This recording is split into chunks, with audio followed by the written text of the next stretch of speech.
This an all-out blitz, real hard hits, them other podcast trash, we gon' make them all quit. We cover all the topics with intelligence and logic. I know you wanna score, but ID gon' stop it. We from Texas, so that mean that we Texans. Breaking down the X's and O's, our profession. No complaining, just training, you see the progression. They had a Pro Bowl for talk shows, we get selected. We gon' celebrate every win like a birthday. Ray J with the news, first with all the updates. Spin move on the competition, yeah, we juking them. You not really in touch if you not tuning in. This is Crenshaw, Briggs and VT. We want the touchdown, we not trying to go for 3. And it's best if you get up out the street, cause them bulls out the pen and they bout to stampede. Houston Texans, what up? What up? What up? What up? What up? What up? Hey!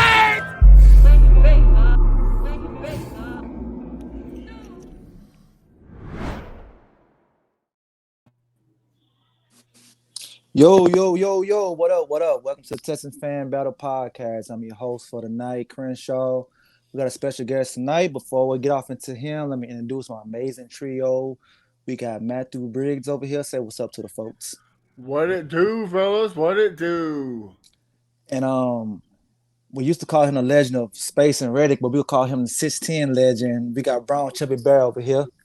Getting a shout out going on there. What's going on, guys?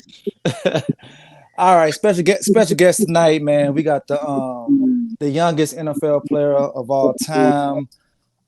We got a Louisville great, a Cardinals great, a Houston Texans great. We got Amobi Okoye.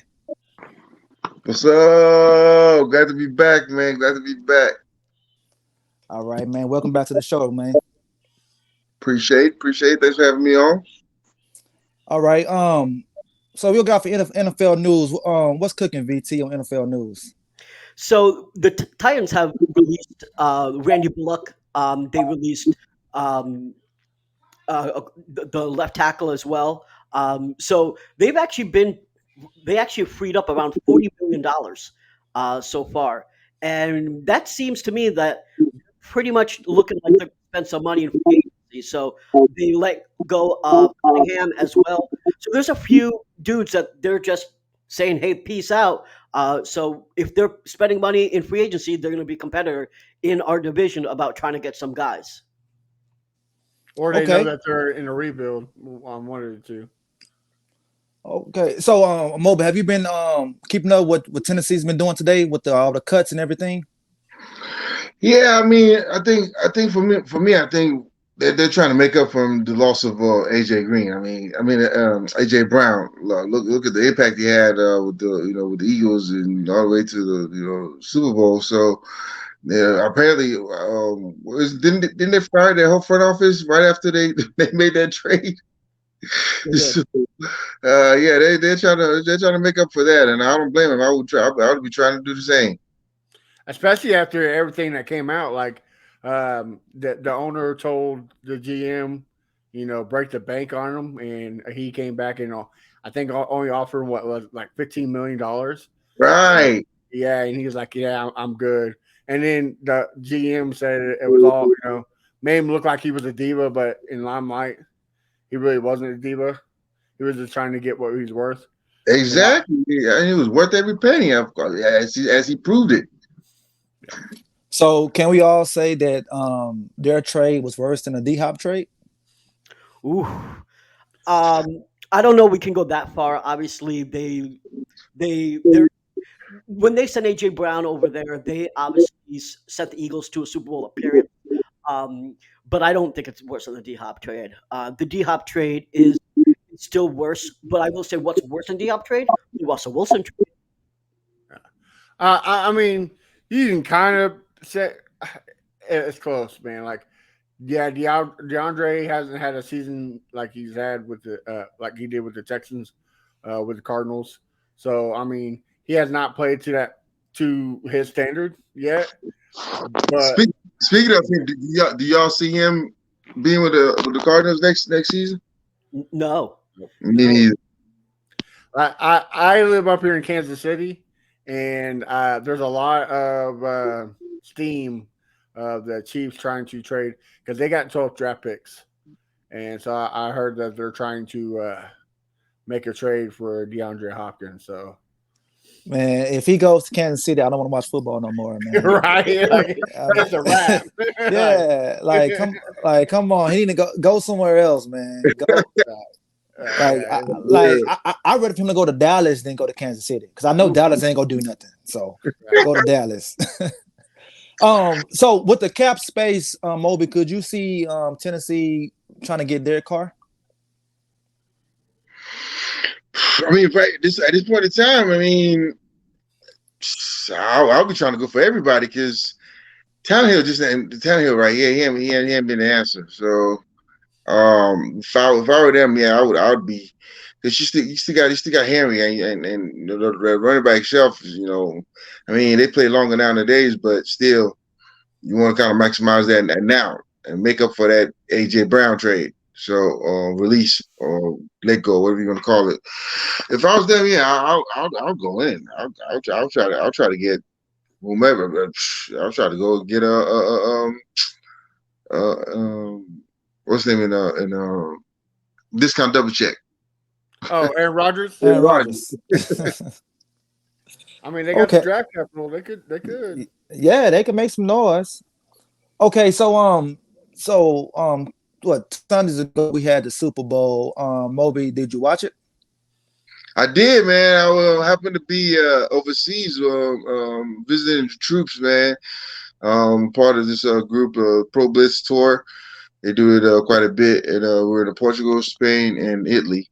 And Italy was the last stop, and that's where we watched the game. It was cool, man. I was definitely going for the Eagles. Yeah, but they let me down. So, do you think that last holding call cost them the game, or you think something before that cost them the game? I think the first fumble by Hurts, I think that hurt him. I mean, he made up for it after, but that gave Kansas City life because they got points after that, I think. Or was that when they ran for a touchdown? Yeah, you're right, exactly.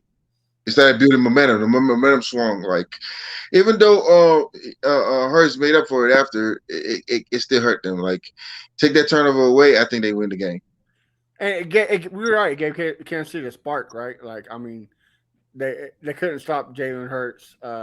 Exactly. And then as soon as that happened, it looked like Patrick Mahomes says, "All right, here's my chance." So I got to bring this up because we saw dudes slipping all over the place, right?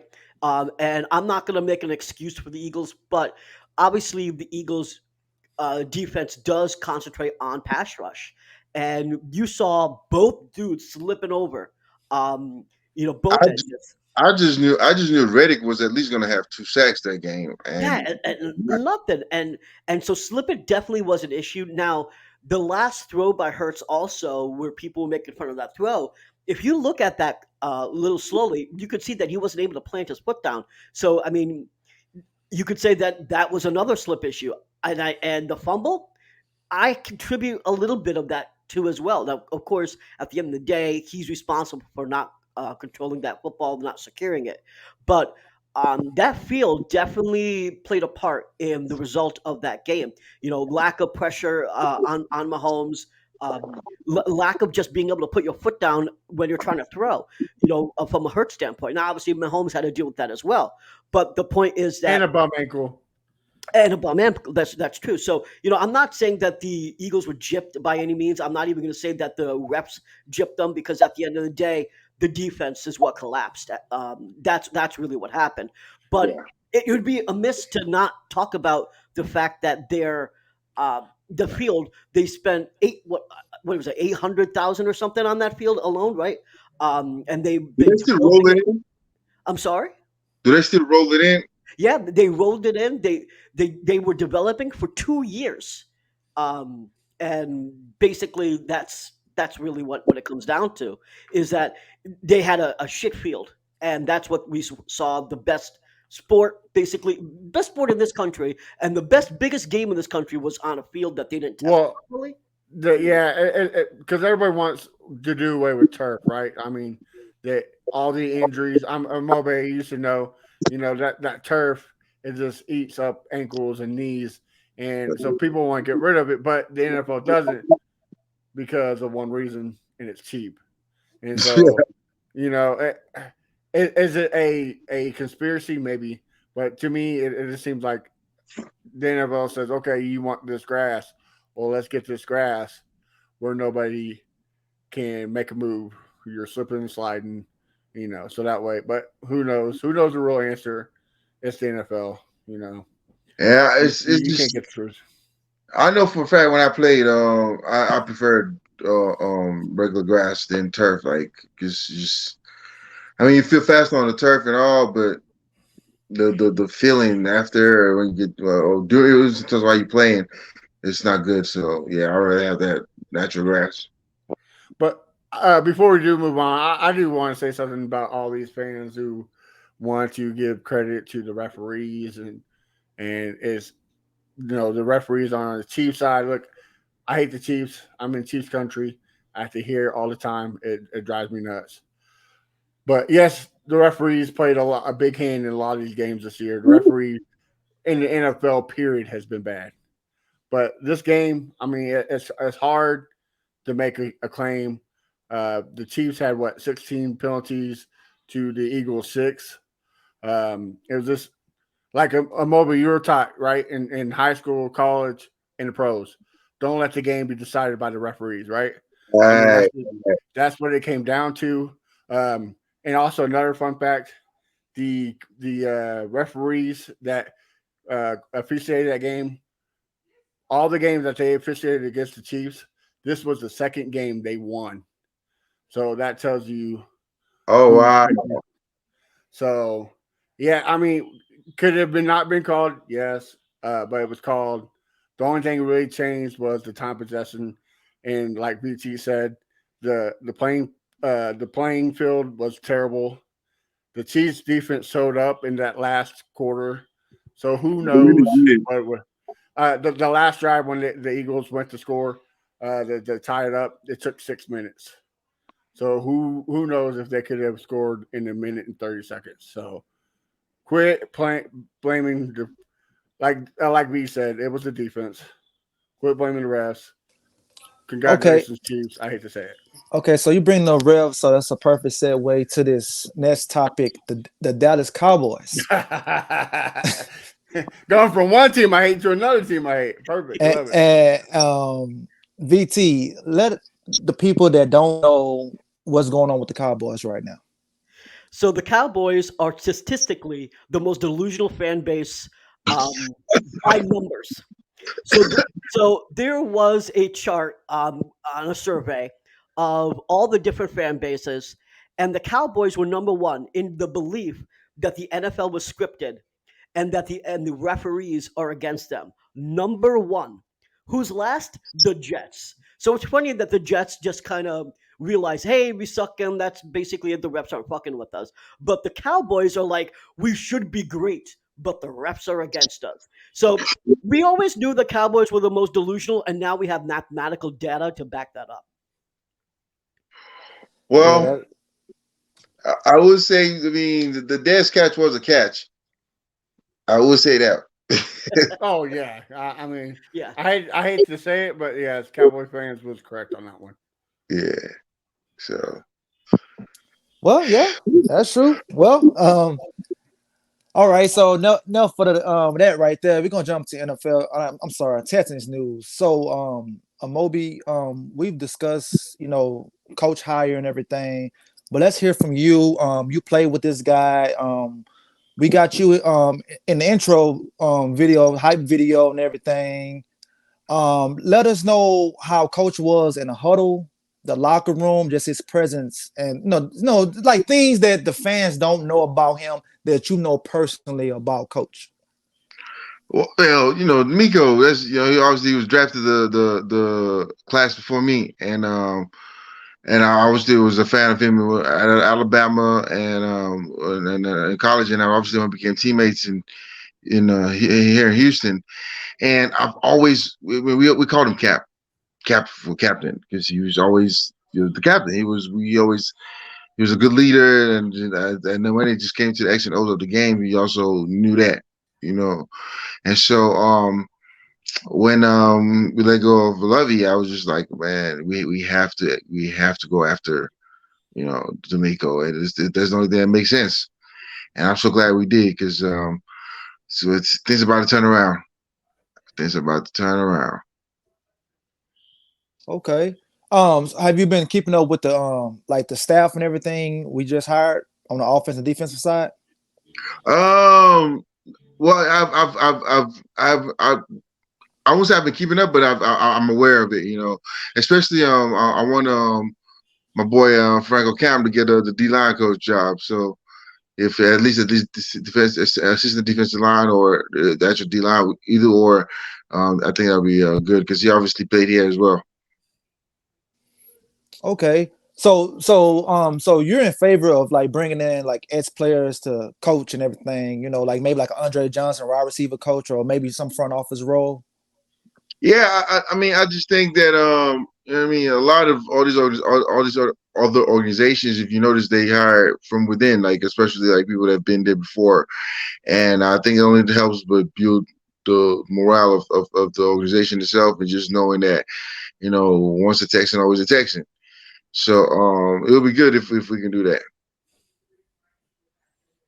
Well, can I Okay. just ask a quick Yeah, question? I was just about to go to you, VT. What you got? So, you talk about coaching, and I know that you actually started, coaching a while back, right? I know it was at a lower level, obviously, with kids and stuff. But, you know, this is actually a broader question because you seem to always overachieve, right? Like even in your younger years, you skipped grades back home, and then even here when you came to um, Houston. I'm sorry, Alabama. So you always overachieved. You overachieved when you were the youngest um, um, draftee. And now I just gotta wonder: do you think there's more left in the football world for you in terms of coaching experience? You have done that on a lower level, and you've done so much. Do you think there's any chance that we could see, because you're still young, that you could come out and actually coach in the NFL? I haven't ruled it out. I haven't totally ruled it out, honestly. But it's just one of those things. Like my heart has to lead me to it because it's not for everybody. That coaching. Everybody thinks once you're a player, it's so much easier to transition to a coach, but it really isn't. Some of the best coaches are ones that didn't actually play.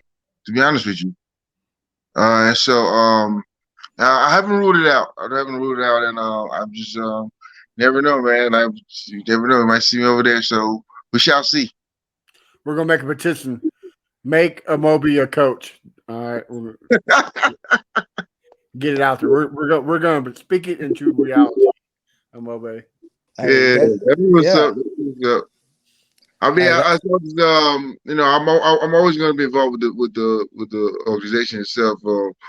That's my team. I'm excited. I ain't gonna lie to y'all. I'm when when Lovey got let go, I was quite upset because I played for Lovey before, and I know the type of coach he is, and I know what he can really have done. But I looked up to the brighter side. I was like, well, DeMeco might probably be available, and if we get him, we have to get him, and it happened, and man, I know I'm just excited as any other fan. okay. VT, that was a great question right there. We definitely got to get that petition going. Um, so the draft coming up, in a couple of months, and we got a number 2 pick. Who would you select at the number 2 pick, Amobi? We got to go quarterback. We have to go quarterback. David Mills is. I'm a fan of his, and I believe in him. But it's a business, and we need a spark. We need a whole new change, and we need every good team that's won the Super Bowl has a franchise quarterback, or at least have one that they're working on. So I really think that's we have to go quarterback, man. CJ Stroud or Bryce Young, which whatever two is available, you gotta scoop one of those and go with it. Okay, so speaking of Bryce Young, we all see his frame, his size, and you've been a former defensive tackle. Seeing that, does that make you like, oh, I'm about to, get him, or you Licking think, chops. you looking chops, or you be like, it's not a issue. What do you think? I, the game is definitely different in college and pros, like without a doubt. And he's going to mature. Like he's still a kid. He's still, he's going to grow. Look at KD when he it's two different sports. Look at KD when he first came to the league. He was frail and I don't think he's going to even bench 125, right? It was like something like that. But now his body has changed. So it's I'm not a I don't see any negative in that. I think that he's going to get in, and nowadays with technology and the change in training, it's not going to be an issue.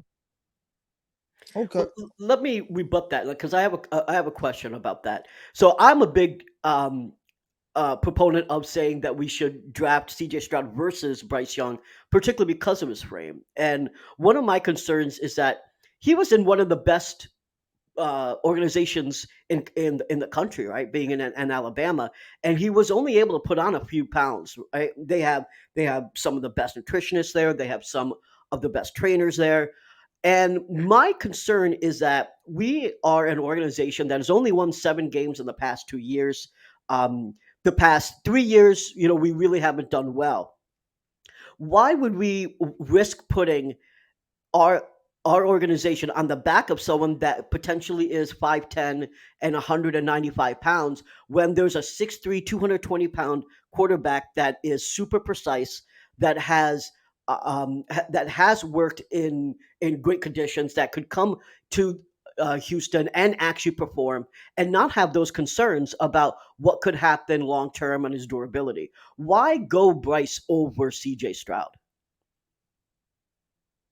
I mean, honestly, I'm a firm believer of measurables. I mean, like they go a long way in evaluating talent, but the true heart of a player is everything.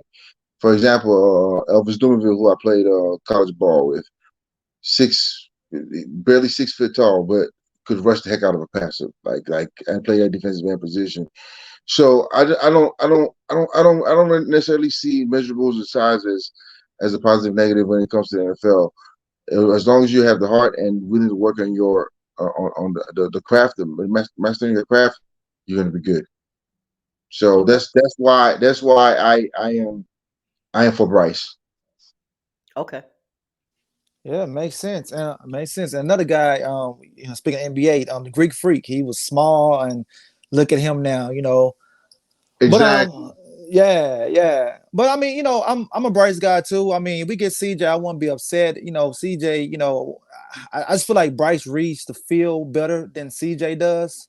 Can't go wrong with either or. Yeah, Honestly. yeah. So I won't be mad. Okay. VT, we pretty good on the Texans news. Well, I mean, I guess in Texas news, we do have some breaking news, right? We just hired On the in offensive an line. assistant O line. So I wasn't even familiar with him. He wasn't even on my radar at all. But this is a guy that worked at the Patriots, so I know we're going to hear some people say, "Oh no, it's Patriots South over here." But the guy, his name is Cole Popovich. He was the assistant O line coach, and he was on the Colts offensive line. I'm sorry, he was on the Patriots offensive line. Now we have the Colts guy, Chris Strasser. So this guy is going to be the assistant offensive line coach, but he's worked at, like I said, at the Patriots. He's worked at Troy. There's not a hell of a lot that I know about him besides he's got Patriots links and therefore links to Nick. Um, but some more help, I think, would be helpful. And the only thing that I want to make sure is that this was a DeMeco hire more than anything else. But we won't know for a while. Um, and while I have the mic, do you mind if I just talk about the Lowell incident? I'm going to call it the Lowell incident, which is why I was on 610 this morning, and get your both of your feedback on what happened. Go ahead, freestyle. Okay, so so you mentioned this in earlier in the broadcast that 610 gave me a shout out. Shout out to Landry Locker um, of 610, and and also if you haven't subscribed to his YouTube channel, The Locker Room, go ahead and do that. So the Lowell father and son team, they came up with a video, and their video was that DeMeco was going to essentially fail.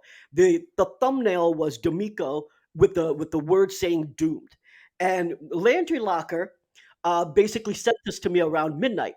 He basically said that, hey, I know that you're probably just talking on space or not to do things, so check out this video. So I did. He said it's gonna make you angry. I'm like, all right. He knows I'm a bit of a typing machine when I get angry, so I watched it. What they said was that DeMeco Ryans will fail for I'll tell you the following reasons. One is because he doesn't have a lot of connections. According to them, they believe that because he didn't have the connections outside of the 49ers the way that other head coaches have, because they went around to different franchises, that he would suffer. He also thinks that Bobby Slowick was going to fail because he's never called a play before. So essentially, those were the things why he thought he was going to fail. And then they brought his credibility and his person into the matter, which I found disturbing and gave him a peace of mind for it. They said that, which I believe is wrong. They said that George Warhop was a great offensive line coach. In fact, they said one of the best in the NFL. What? I have no idea why they said that.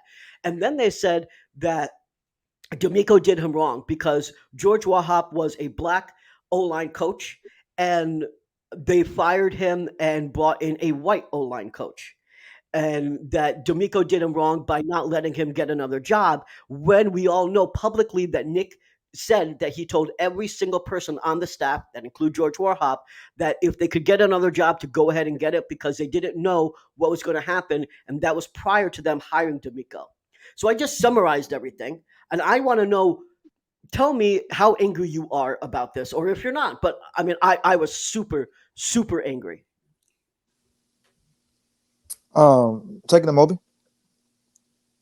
I mean, at the end of the day, when you hire a head coach, like, he's going to want to bring in his own staff. Like, at the end of the day, it's every win and loss is going to be predicated on what he does and who he has working for him. So, I'm when it comes to that, I'm with, let the head coach bring whoever he wants. Like, let him do that. Like if the person ends up failing, it's on him. If the person ends up doing good, it's on him. So yeah, that's how I feel about it.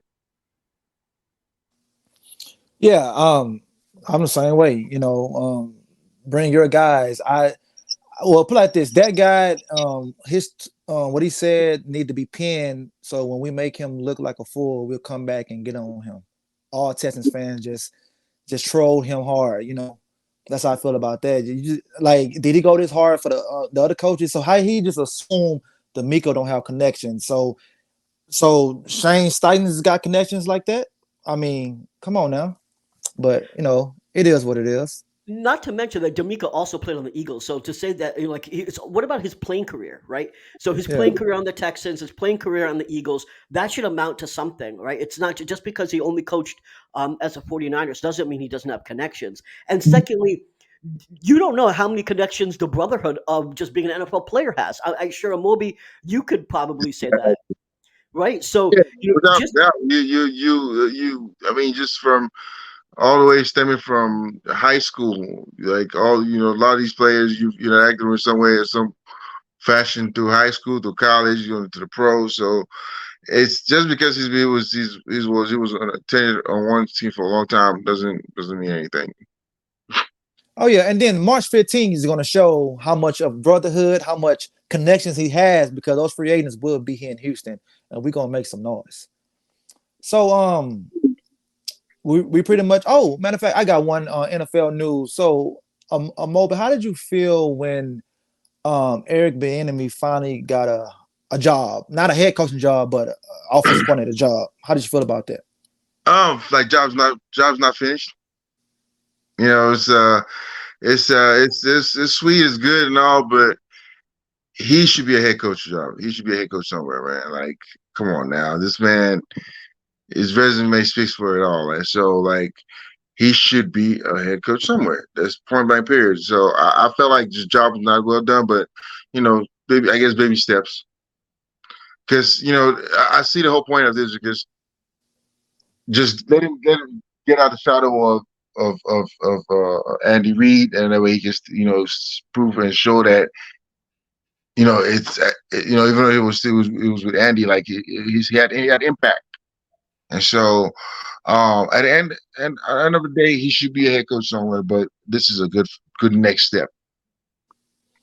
Okay, so I'm pretty sure you've seen Shady McCoy on TV talking about Eric as a former player. Do you think that was just too far, or he has some truth to what he was saying? What do you think? Well, I don't know the context of exactly what he said. I have to go back and check it out. But man, it's everything. This is the media. He's in that atmosphere now. He has to create content. So I get it. Yeah, it makes sense because we start clicking on it, we start watching it, other people start watching it, comment on it, and get a show ratings and everything. Yeah, it's part of the game. I get it. Yeah, okay. So I think we pretty much wrapped up NFL and Texas news, right, VT?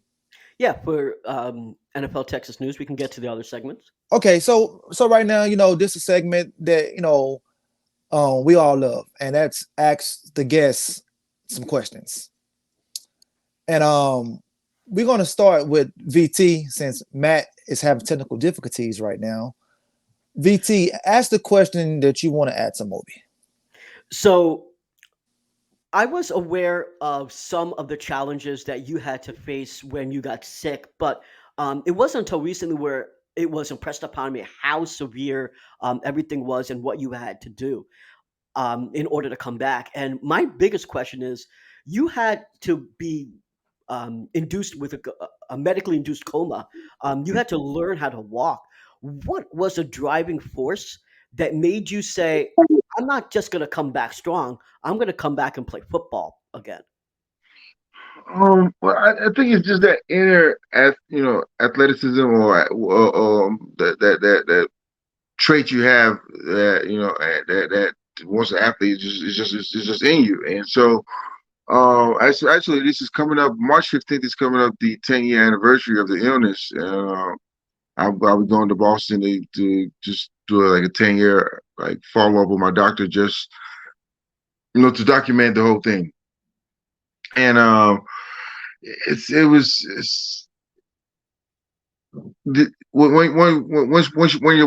I was like my personality when I was going through it, it didn't seem like I went through something. It really took me some time to really actually accept that I actually went through what I went through.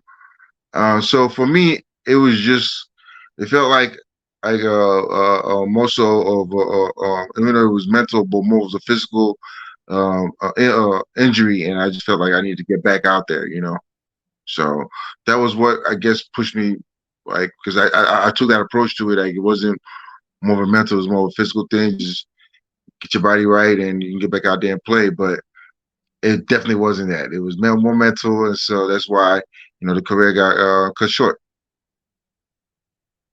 Okay. Okay, yeah, it was, it was real sad. The one that got me, you woke up and you thought it was still May 15th, but it was August, and that's the part that really got me. And and then you lost a lot of weight and everything. Could you see yourself maybe trying to turn this into a mini series or a movie or something? Because it's a great story from where you was born, and how you graduated college real early. Like this is great TV right here. You ever thought about that? No, without a doubt. I mean, even prior to the illness happening, I've always felt like I guess God has this unique life he had for me, and I needed to tell the world about it. And so I plan on eventually doing, writing a book or doing some kind of movie or something, and just in regards to my life. And so the illness and battling it and beating it, just adds more layer to it. So, so down the road, without a doubt, I plan on doing a book, doing a movie, doing something, just to continue to tell the whole world, what I went through, and know that, there's a God out there that He's definitely got our back. For sure. Matt, you back with us? Yeah, sorry about that technical difficulties. Sam's voodoo rubbed up on me, so my internet service is like the Jaguars. It's straight. Hey, quickly, I didn't know if we were going to talk about this, but have you guys been keeping up with the XFL? Oh yeah. We're still undefeated. Yes. Hey, Roughnecks. It's some good talent out there, man. Yeah. Like what I saw this first week, to be honest with you, I feel like it's better talent than the Canadian League. Oh yeah. I thought it was definitely better than USFL. I'll tell you that for sure. I mean, Danucci looked really good. Honestly, I was pretty impressed by him. But as far as the Roughnecks are concerned, Max Borgi looks really good. I want to bring him on. I mean, I know we worked him out last year. I don't know why he didn't make the squad, but Max Borgi was looking amazing. I honestly think it's in real good hands, and I think The Rock spearheading it was the perfect calling, because I can really see it. Like I see a lot of growth. I see the NFL adopting a lot of stuff from it and applying it to the NFL, just like they did when the first XFL was, and the first USFL and all that. Yeah, I can see that happening, because the product I saw on the field this past weekend was top notch. I'm definitely going to be going to games. Did you like how the whole way they're making extra points, that you have to throw from 1, 2, and 3? I do like that. I like it. It spices it up, and it's like try it out, and you can always go back. That's the you can always change the rules every year. You know what I'm saying? So why not give these a try, give that a try, and just shake things up a little bit.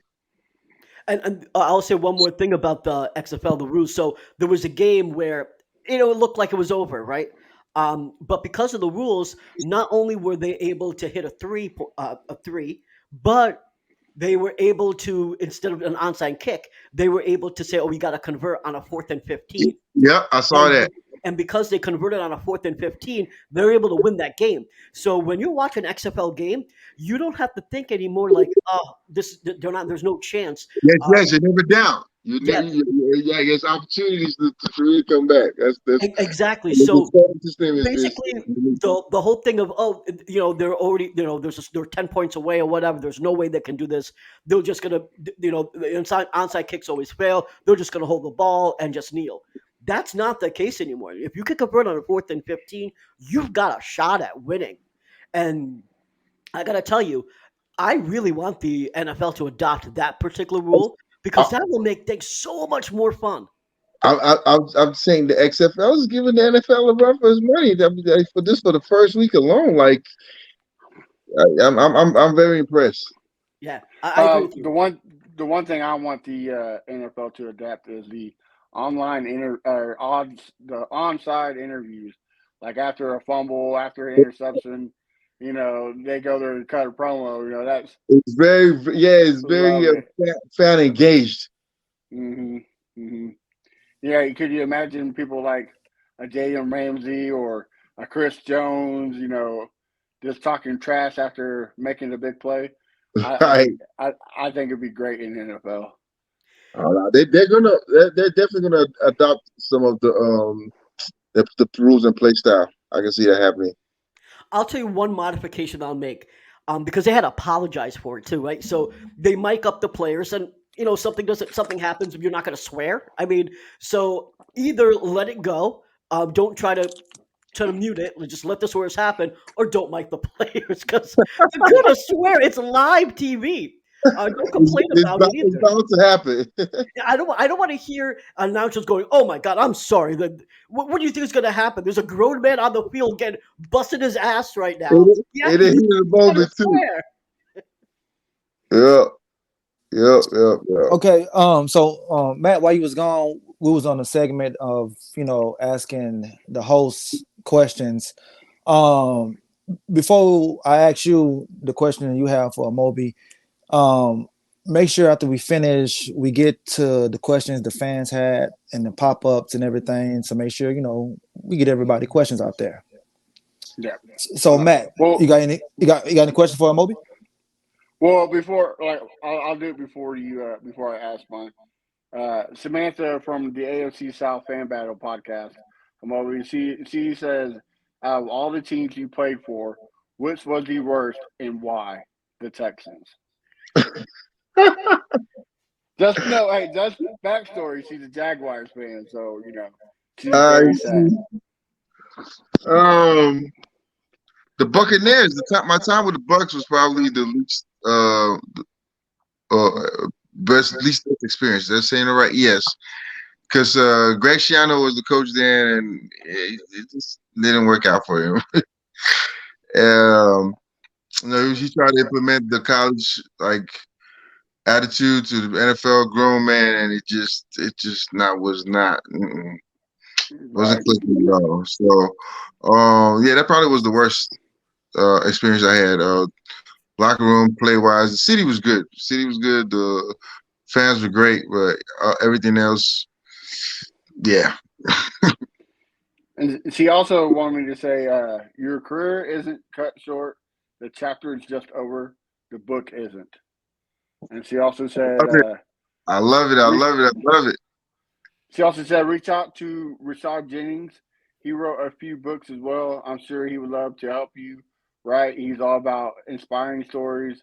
And my favorite part from him is the difference in NFL players and professional football players.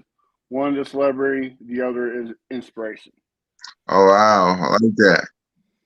Yeah. So my question, Amobi, is, I don't know what the guys asked, but it's Black History Month, a very rich history month. What is the difference when you were in Nigeria to here? Like, did you know anything about Black History Month over there in Nigeria and then coming up here, or was it all new to you? It was all new. To be honest with you. In 2020, when the BLL movement started and really took the whole woke movement, like that taught me a lot. A whole lot, because growing up in Nigeria, like history was taught, but it wasn't like emphasized compared to when I came here and the school system and so I learned a lot during that time, to be honest with you, and it opened my eyes. It definitely did open my eyes a lot. All right, and one more. I know it's kind of hard to be inspired because you, like you said, you came. What was the age of 12 when you moved to America? Correct? Yeah. So who inspired you to start football, or was it something you're like, you know what, fuck it, I just want to beat some brains and. Bro, I saw it once or twice when I was in Nigeria, because there was a show out there. And honestly, I was like, why are they jumping on each other? It doesn't make any sense. Like, what are they doing? So I didn't pay attention to it. Then when I got here, man, I started just eating crazy and was getting fat. I was already bigger than most of my peers, but I was getting fat. And I wanted to get back into some kind of extra sporting activity, and so I signed up for indoor track. And the coach for indoor track then was the head coach for football, but he wasn't the one that actually encouraged me to play. It was the D-line coach who ended up being a substitute for our homeroom. He looked, like I said, I was bigger, and he was like, he has some size on. You should come play football, and that's what started the whole interest level. And one of my best friends then, to today, then he was already playing, and he was like, "Nah, you don't want to come out there. You get broke." And that alone just fueled me enough. And I was like, not only am I coming out there to play, I'm coming out there to take your position. He's a smaller cat, more of a skill player. And so he was playing wide receiver. That's all I knew. I just knew his position was wide receiver. And when I went out and signed up, I told the coaches, I was like, yeah, I'm here to play wide receiver. And they're like, okay, you see where the rest of those little big guys are? Yeah. Go over there. And man, just from there, found out I could get a scholarship. Just fell in love with it, and yeah, it's been just changed my whole life. Awesome, good stuff, man. Yeah, so actually, I just got back from Europe. I was part of this the military tour, visiting the troops out there, and man, it was fun. Just what they do for us, man. They're the real MVPs, man. And so I interacted with them, ran a few drills, like combat drills with the kids. It was some cheerleaders that went with us as well. They did some like chair stuff with the girls. Did like Q&A with the families, and just thank them for everything they do for us. And it was in Portugal, Spain, and Italy. So awesome, man. Fun, man. That was fun. It was. I just want to salute to the troops, man. Just thank them for everything they do for us, because once you're out there and you see them, you're like, man, we are privileged to be able to do what we do in the States, and they hold it down, overseas for us. Definitely. Yeah, that's great right there, man. You always doing positive things, like VT mentioned before, positive things. You do a lot of great things for the community that people don't even much know. Pass food, the church, and everything. That's real good. So this is the saddest part of the show right here, because this is the end. So man, I'm happy to be back on, man. I did to come back often, man. I enjoy this, man. It's fun, man. We gotta keep these boys entertained about these Texans. You know what I'm talking about? Oh yeah, for sure. But before you leave, Amobi, tell the fans, tell the folks where they can find you and everything you got going. Before we get to the end of the show, I'm sorry, I have to ask one more question here. I actually had a couple more questions. If you guys don't mind, indulge me, because I really am curious about this. All right? Okay. All right. So we talked about that you skipped school twice. We talked about that you came here at the age of 12. My parents, when they came over here, one of the things that they did was they emphasized school first. The Nigerian families that I know, they're the same way. You skipped school. Your mother was a teacher, and then you made the decision to not go to Harvard and go to Louisville. I just want to know, what did your mother say to you when you made that decision? Was she behind you 100%, or you said, "Boy, you're taking your ass to Harvard"? My dad was the major one. When the letter came from Harvard and it came from other schools, he was like, this is Harvard. I was like, yeah, Dad, but their football program, I don't care about that. This is Harvard. So yeah, African parents, education. But the crazy thing about it is, so they went from that to now. I get the latest updates on what's going on in football from them. I literally get the dudes like, oh man, I found out about DeMeco getting the job from them than from anybody else. They called me like excited. Hey, we got DeMeco now, so things are about to change. So I'm like, oh my God, my parents are. This is the same people that were not advocates of me playing football at first. Not there. This is when I knew. That's when I knew there were things that had to completely change. When my mom, from the first game, she I went in high school when they came up telling her She go check out my brother and I that were pretty good in it. And they were just like, yeah, whatever. We just want them to do it to keep them busy. She said she went to a game, and in high school, obviously, you play offense, defense, you played everything. So we were on defense at first, and so everybody was screaming defense, defense. My mom joined defense, defense, and offense went on there, and she kept on screaming defense, defense. And my dad had to like pull her down, and like no. So it went from that to now they're telling me the latest news is going on in the NFL before I even find out about it. So they just Complete 180, man. Complete exactly, exactly. But yeah, that's where to share that. Oh man, shout out to your mom, amazing cook. I had the food before. Hey man, it's off the chain. For sure, Yeah, let her know. VT, you got some more? Yeah, I have one more. So one of the things that I really wanted to see if you could explain to us is what does the free agency process look like? Because we all have kind of visions of, all right, you have agents and you're working with several different teams, could be 4 or 5 different teams. You're looking at offers in terms of money, and then you're probably looking to offers of what your contribution will be to the team. So I want to know, like, how do you weigh in all those things? The money, your contribution, what you will actually do to the team, where you actually will live, taxes, and like all of those different elements. How do you look at all that and make a determination of where you want to play? It's a nerve-wracking process, to be honest with you, because you factor in a lot. You factor in a lot the team, the coaches, what kind of system they are in, the city, your family, how far away they're from you, because even though you're the player, everybody, it's like it takes the whole family, like like everybody like kind of helps in. So it's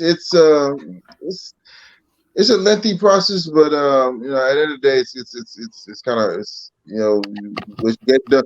The best thing to do is just pray over it, really pray over it, because at the end of the day, you're gonna always doubt your decision.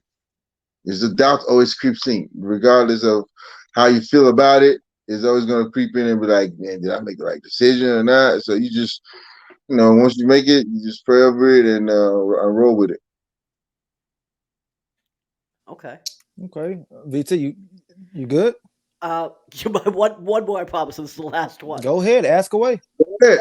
All right. So I heard you say that when you worked with Kubak, that he had a man first, player second type of way that he treated you, and I know that DeMeco said the same thing, but could you elaborate on that? Like how did he treat you as a man first and a player second? Is there a story or something that you can somehow kind of resemble, like how that happened? I don't know how to understand that. Well, it's necessarily just a respect thing. Like I'm gonna treat you like as in like I want to put myself in your shoes and try to see where your standpoint of things, where you're coming from. Like everybody always wants to see their vantage point of things and only believe theirs is their way. But like he would always want to see where you're coming from with things, and then assess how we're gonna deal with it after that. Okay. All right. And I lied. I have a. We had Matt Schaub on the show, and he answered this question, and it was about the Andre Johnson and Finnegan fight. I saw that. So I guess if no one else has a question, we could end it on this. But can you talk us on what was the build up to that fight? What was your reaction, and what was everyone else's reaction in the room? And particularly, like, did you see that coming? Did you know that it was going to happen? Yeah, because it had been it was you could tell it had been brewing, like brewing, and it just. Andre is a peaceful guy. It takes a lot to piss him off. Like it takes a whole lot. So, everybody has that break point. He reached that. He reached that break point where he was just like, enough is enough. Because honestly, that was the other side that nobody's ever seen before of Andre, and so yeah, it was. Cortland had it coming for him, man. I mean, so much you can poke a bear for so long and then expect not to get bit. And he definitely got bit. Yeah, yeah. I was just that all. I just remember sitting on the bench, and you could just tell he was coming. He was like, mm mm mm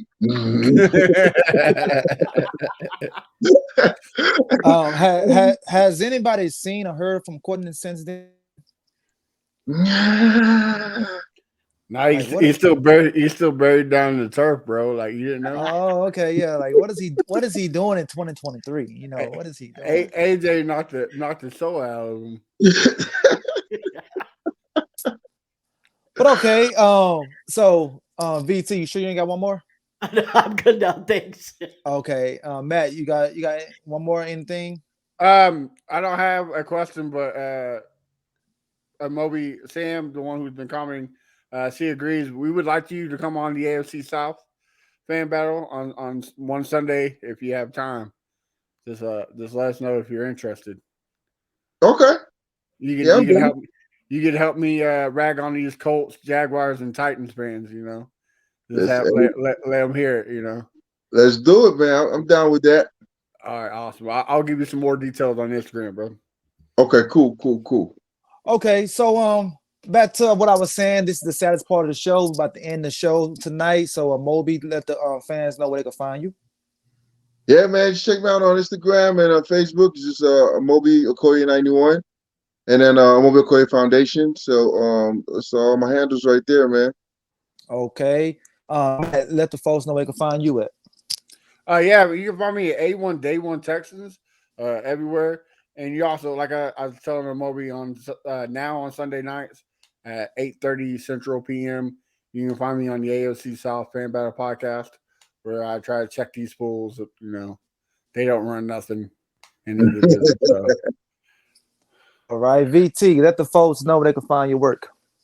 You can find me at Brown Chubby Bear on Twitter. I'm running Spaces or a co-host of Spaces almost every day. You can find my rants on YouTube and my articles on TexansFanBattle.com. Okay, and I'm your host, Fifth Ward Crenshaw. You can find me, whatever you can find me at. So until then, good night. Thanks y'all for listening. Appreciate all the contribution to the fans and the guys here. And we out. Go H-Town, baby.